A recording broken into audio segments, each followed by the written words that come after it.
Olá, amigos. Dando sequência agora com a parte 2 do bloco 7 do estudo da Bíblia em blocos temáticos, nós vamos dar sequência a esse bloco tão bonito que fala sobre o Sermão do Monte, sobre o Pai Nosso, a oração, sobre a lei de Deus, sobre mais milagres de Jesus, que vai desde Mateus 5 a Mateus 8 como textos base, né? Na parte 1 desse bloco, nós iniciamos a parte de Mateus 5, do verso 1 a 17, falando sobre as bem-aventuranças. E agora vamos falar um pouco mais, focando um pouco mais sobre a lei de Deus, que vai mais ou menos de Mateus 5, 18, né, verso 18 para frente até 37. Hoje a parte 2 vai ficar mais ou menos nesses versos, tá bom? E é um dos principais vídeos de todos os estudos que nós vamos fazer até hoje, porque fala da lei de Deus, tá bom? Então, pessoal, já iniciando agora, falando sobre o livro de Mateus, que é um dos evangelhos, dos 4 evangelhos, né? É um livro muito lindo, um livro muito completo, cheio de revelações, cheio de profecias, né? E esse livro, ao ser escrito por Mateus, que era Levi Mateus, um dos cobradores de imposto, que foi chamado por Jesus, ele foi escrito inicialmente numa espécie de escrita hebraica chamada Midrash, em que ele fez uma comparação de vida, uma analogia de vida entre Jesus e Moisés. Essa analogia que o próprio Moisés tinha feito lá na época do Primeiro Testamento, né, em 1400 anos de Cristo, há uma certa variação entre os estudiosos.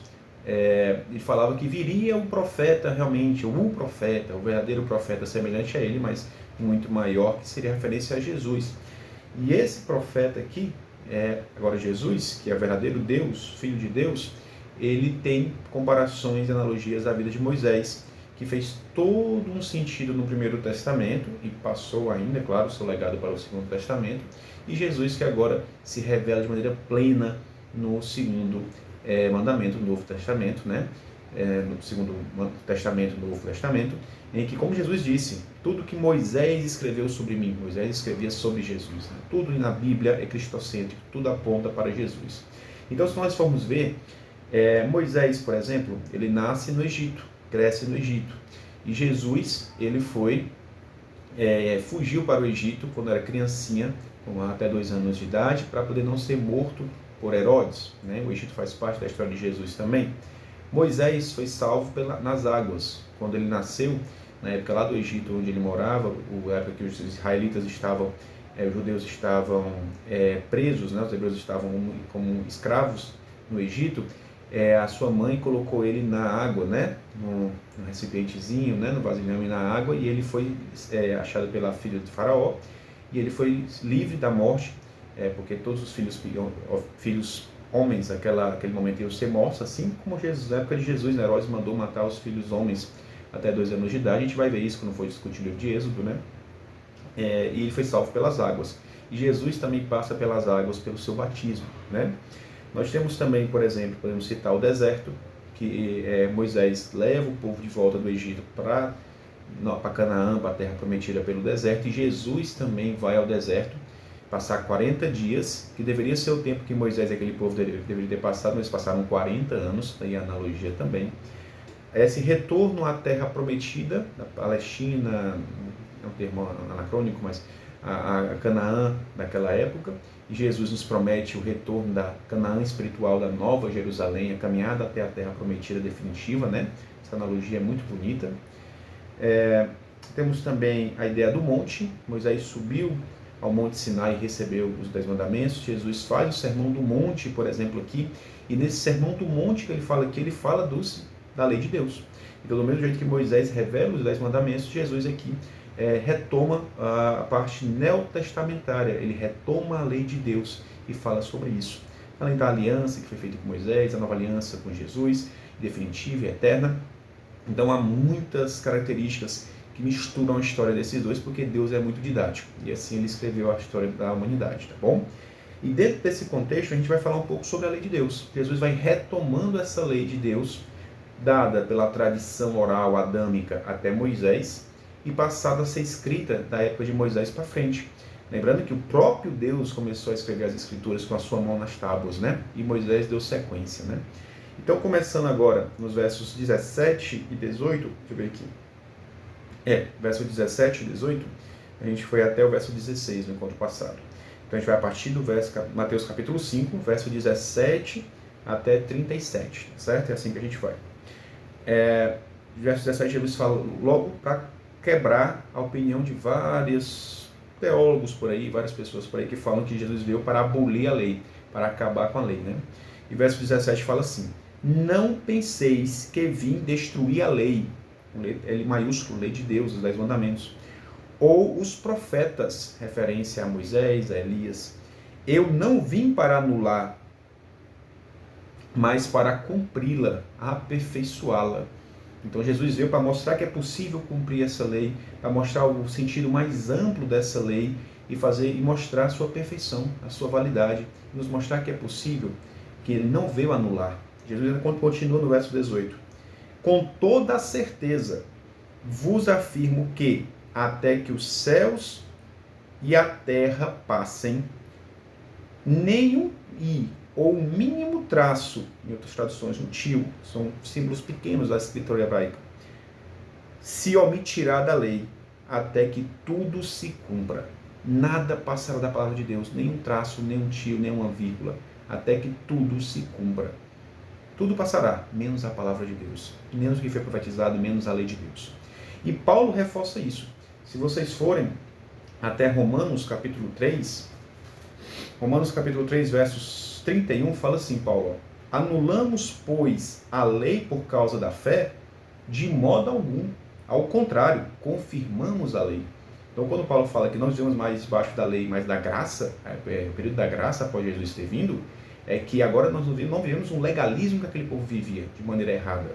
Nós vivemos o essencial da lei, que é o que Deus quer realmente para nós, né? Então, nós confirmamos essa lei pela fé e pelo amor. A gente não anula. E nós somos em Atos, capítulo 24, verso 14, para aqueles que dizem que Paulo disse que a gente não deve mais respeitar a lei, ele mesmo diz que ele cumpre a lei. Ele fala no verso 14 de Atos dos Apóstolos, capítulo 24. Contudo, confesso-te que sirvo sim a Deus de nossos pais, como discípulo do caminho, que é o cristianismo antigamente, na época de Paulo, era falado como o caminho, né? Aqui denominam seita, eles consideravam o cristianismo inicial, né? Os judeus iniciavam como uma seita, né? Creio em tudo que está de acordo com a lei e no que está escrito nos profetas. Então, Paulo nunca anulou a lei, Jesus nunca anulou a lei. Então, tenhamos bom senso a falar sobre esse ponto, tá certo? Mas, claro que por amor e não legalismo, como a gente vai ver aqui na sequência, tá certo?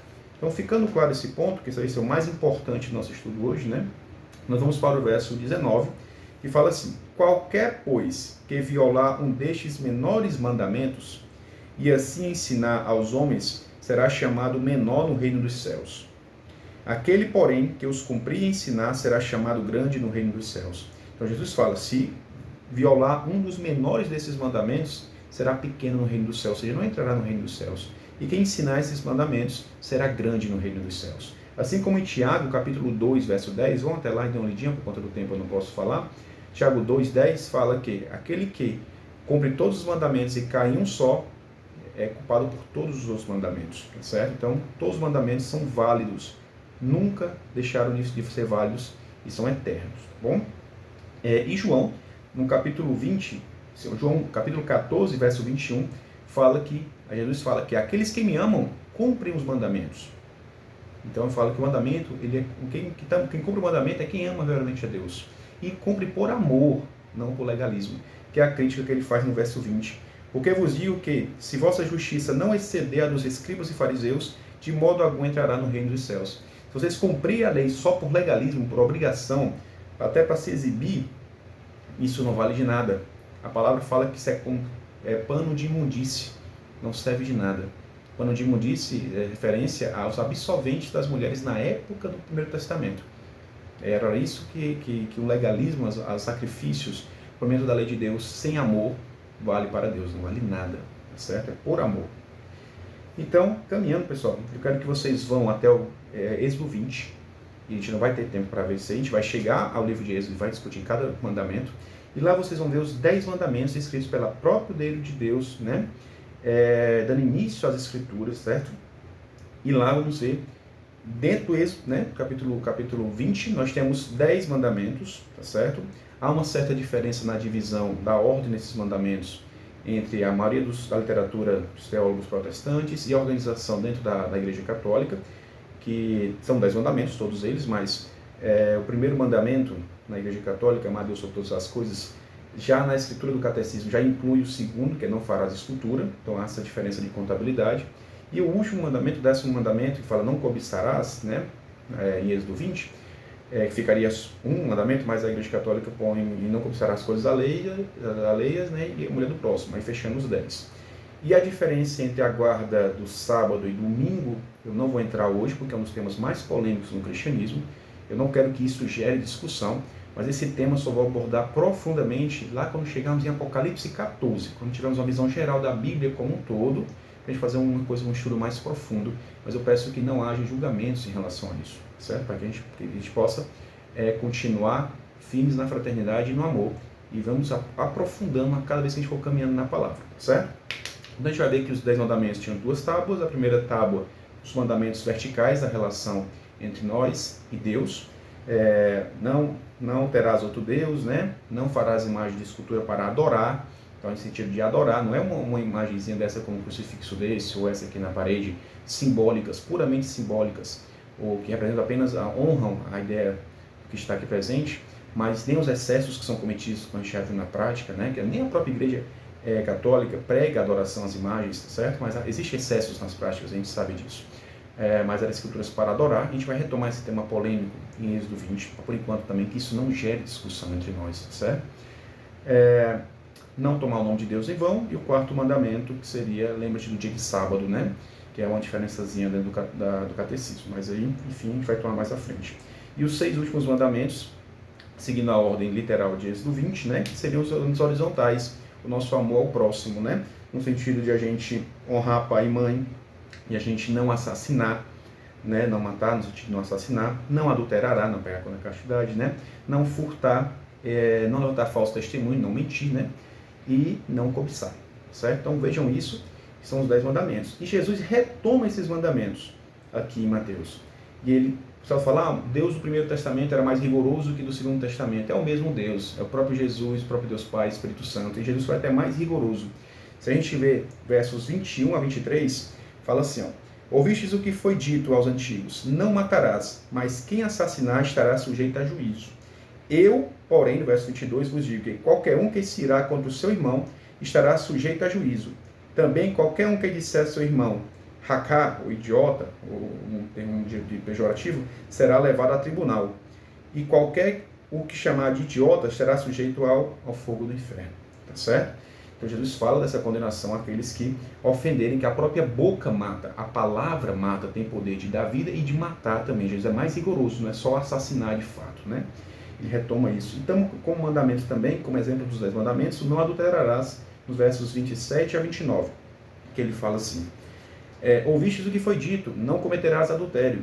Eu, porém, no verso 28, vos digo, que qualquer um que olhar para uma mulher com intenção impura em seu coração, já cometeu adultério com ela.